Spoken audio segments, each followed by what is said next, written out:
주홍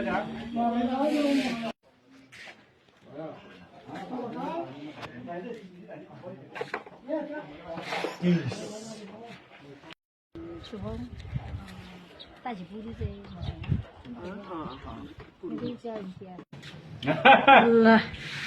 आज हामी चाहिँ के अरे टिटोलीला खल्लाको चाहिँ दाजुभाइ खल्लाको चाहिँ हामी सामूहिक चैता दसैँ चाहिँ आज पूजा चाहिँ हामी सामूहिक रूपमा गर्दैछौँ।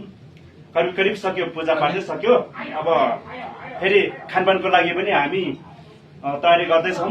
अहिले हामी सबैजना चाहिँ फेरि सङ्गोलमा चाहिँ एकदम के अरे मिलेर खानेछौँ। सम्पूर्ण दाजुभाइ सम्पूर्ण उहरूले चाहिँ हेरिदिनु होला। धन्यवाद।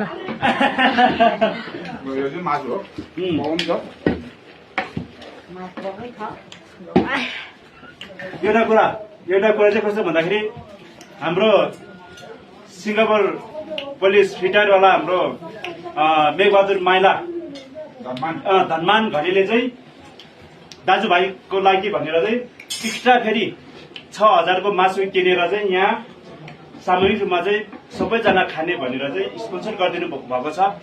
अहिले जति पनि यहाँ खानपिन गर्नुहुन्छ सबै खर्च चाहिँ हाम्रो धनमान घलेले चाहिँ यहाँ हामीलाई चाहिँ व्यवस्था मिलाइदिनु भएको छ। उहाँलाई धेरै धेरै मुरी मुरी धन्यवाद दिन चाहन्छु सबै दाजुभाइ।